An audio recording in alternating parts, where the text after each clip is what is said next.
What's up, Fox Nation? Welcome back to another episode of Fox Plays. Your host Fox, aka Alex, where we play hot and spicy indie games. But today, I'm doing something completely different. You might have noticed I haven't been playing as many indie games on my channel. My diehard fans who have been following me know that I've been financially under pressure for a little bit, but started my new job, so I'll be getting paid this week actually, so fuck yeah. We'll be arranging brand new internet as well, so don't worry, indie games will be coming back soon and they're gonna be as hot as spicy as possible. I'm gonna possibly even do, if I get good internet, I'm gonna do some live streaming as well. But for now, I want to do a little segment, so it doesn't matter what day it has been, even though you might have not seen me play indie games, I'm still playing games. Like, I play games every fucking day of my life. The latest game I actually just recently completed, and if you guys know about me, I do collect trophies a lot on Sony, but on the PlayStation Network, I'm a huge trophy collector. I'm obsessed with it, I don't know why. Possibly because I never got any trophies in school because I was shit at sport. But anyway, the game I've just recently completed, and this game was so good, it inspired me to make a fucking review about it. That's how good I think this game is. So that game, Nier, for the PS3. What a game. Honestly, I've never played a game that I've seriously thought it is the most average game I've ever played in my life, but that soundtrack and storyline pushed it to a whole new level. So let me get to that shortly. So if you guys don't know, there's a brand new Nier that came out back in March. Nier Automata came out, absolute glowing reviews, made by Platinum Games with the help of the visionary director of the Nier series and the Drakengard series. For those of you who don't know, the Drakengard games and the Nier games are actually intercorrelated. One of the endings from Drakengard leads off into the Nier universe, and you guys should actually check out that ending and how it leads there. It's pretty amazing. Anyway, I digress. Anyway, one of my good friends and also a fellow member of the nation, Demon Llama, he said, "Alex, man, you've got to play Nier Automata," and he was just going, "You gotta play it." I'm like, all right, I will, but I am one of those people that has to play the first game ever before I play the second one. And it took me a while to track down a copy of Nier. For some strange reason, it's really expensive here. It's still about 50 to 60 bucks Australian. So I managed to find a copy. I hustled a kid down.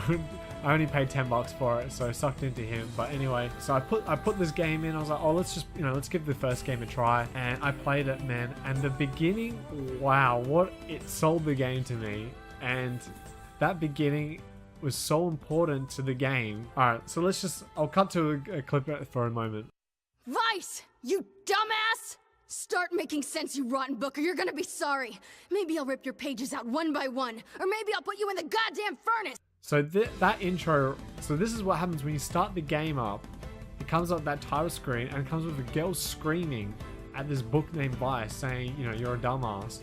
And you're just like, okay, interesting, interesting way to start a game. But then, when you actually start, press play, start the new game, you're in the early 2000s, and basically you're an old man named Nier looking after your daughter who's obviously very sick, and it says, summer wherever you are, looks like Tokyo, Japan, but it's like clearly winter, like there's, snow or ash falling down the sky.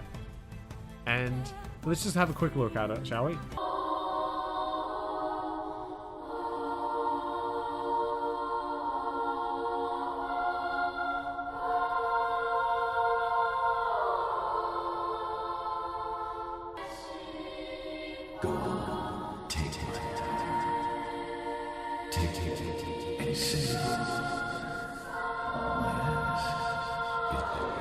So let's just explain just what happens. So basically the intro, fighting off monsters to protect against your daughter, and you're just like, okay, and then it progressively gets worse and worse, and then the prologue ends and it cuts to 1,412 years into the future, and basically you're still playing as the same character Nier, with the same daughter who seems to be alright, but she's still suffering that sickness that she had. Right from the beginning, I was like,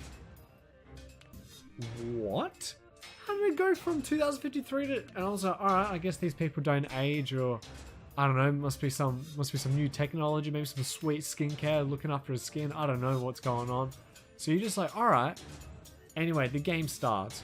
And basically it is... This is where I'm going to start criticizing Nier. It is not a very good game. It's okay. It's a pass in the gameplay design. Basically walking from up, down, left, right. The map is very reminiscent of Majora's Mask, where you have your central hub town. You basically go north, south, east, and west that way. Very Majora's Mask-esque. And basically all you're doing is just going from point A, point B, point E, just going up, down, left, right, whichever way you want to go. You can do side quests as well, and they're not side quests, they're fetch quests. Let's just get it out of the way. It's like the weakest part of the game. The actual gameplay is the weakest part of the game. You're playing it, you're getting spoon-fed little bits of storyline. Basically, you learn that, you know, the civilization's starting to, you know, crumble. You're living in this medieval town. So, but it looks like there's still remnants of old human technology, plus some, you know, old metal bridges from back in the day. So you go, all right, something must have happened. You know, you're getting curious. Anyway, as the game progresses, you finally get a little bit. But then when you hit the halfway point, huge plot point happens. Don't worry, there's no spoilers in this review. I'm going to keep this spoiler free. More storyline gets given to you. You're just like, oh, okay. It's starting to get a bit more interesting. Starting to get a lot more interesting. Meanwhile, you're like, oh, this game's, you know, pretty average to play, but man, this storyline is keeping me hooked. Let's just say, we'll just fast forward. We get to the end of the game. The plot twist is revealed. They explain what happened between the prologue and everything is explained. There's no like convoluted hidden. It's pretty well explained. So there are some lore books as well that you can read if you want to get into the further nitty gritty of the lore of Nier. It's really cool, by the way. I'm actually going to get a few copies. And yeah, like I've never played a game. It's been a very long time since I've played a game where it was a chore for me to play. I was just like, when is this game going to be over? That beginning, my curiosity from that beginning prologue to basically, you know, when you start the game up, that girl screaming at you, you go, all right, so you got this, you got the prologue. That was keeping me in the game. Oh, and the soundtrack. Oh, I can spend a whole video talking about how that soundtrack, fantastic. I'm actually downloading it right now as we speak because that's how good the soundtrack was. And I remember just playing and just be like, wow, I haven't played a game in so long where it was a struggle for me to get through. But that storyline actually paid off. And I'm serious. I'm not even joking. Like, you know me, guys. I honestly think I finished over 500 to 1,000 games. I don't know. I need to look it up. I actually need to work it out one day. But holy shit, that is one of the best stories I've ever heard in my entire life. It was that good. And that is why I'm actually making a video telling you guys, if you haven't played the new Nier, and you want to, you know, you still get your PS3 or an Xbox 360, and you're one of those people that has to play the first game before you play the second game, seriously, bear through it. I'm serious. It is that good. That storyline, fuck, man. And like, I'm talking about, this is better. This storyline is as good as, say, Star Wars Knights of the Old Republic, Chrono Trigger, Final Fantasy IX, Final Fantasy VI, Cave Story, Lisa the Painful RPG, Last of Us. You know, I'm talking about this is top tier storytelling. And it was more, not only the game was, it was like you were spoon fed very small bits of information. And this is my other favorite thing about the game. I haven't seen many games do this. Honestly, off the top of my head, the only game I can think of that's done it is Vagrant Story. If you guys know any other games, let me know. Nier, right, has 4 endings. So when you finish it, you get ending A, no matter what you do. When you replay the game, it starts from halfway and you continue on through to the end again. But when you replay it, it plays from the perspective of different characters, and those monsters that you fight, it actually translates what they're saying as well. So you get to learn a little bit more about them as well. Wow, that actually freaking blew my mind. All these characters, you're just like, whoa, it is just amazing. I was actually blown away. Like I said, the only game I've ever played that's done that is Vagrant Story, where when you finish the game, when you replay it, some of the cinematics to play from the different perspective of the different characters. If there's any other games, please let me know. I love that storytelling. It's awesome. So when you finish ending A, ending B, there is an ending C and D, which you need to collect all the weapons, and they're pretty cool too. This is why I'm making a video. You have got to play Nier. Thanks so much if you made it to the end of my review. Thanks so much for watching it. If I've changed your mind or you thought about it, you know what, let's give this Nier game a try, please let me know. Leave a comment down below. I'd love to hear your thoughts.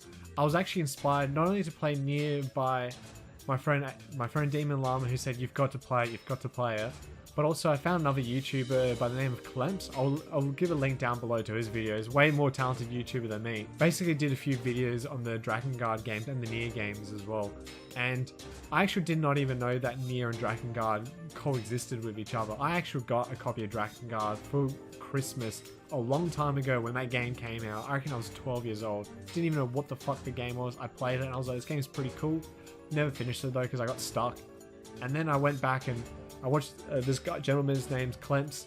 I watched his videos on it, watched him explain the storyline and the different endings, and I was like, wow. But anyway, guys, thanks so much for sticking around. My name's Fox Plays. If you loved the episode, give it a like, give it a share. Leave your comments down below. I'd love to hear from you if you guys are going to give that Nier a try, or if there's any games you think I should try. Because like I said, I've been trudging through my PS3 collection. It is ridiculous. I have so many PS3 games. I'm getting to that point where I'm like, should I just collect the entire series? Well, we'll get to that. Well, maybe, you know what, I'm considering collecting all the PS3 games. I'm actually so happy playing all these old games, because look, when I got my PS4, I played the PS3 a fair bit, but then I got to the PS4 and I was like, you know what, I've got these PS3 games, let's go back to them. And it's just awesome finding brand new games that just blow your mind. You know me, guys, I love to find the whole hot and spicy indie gems. See you guys in the next episode. Peace out.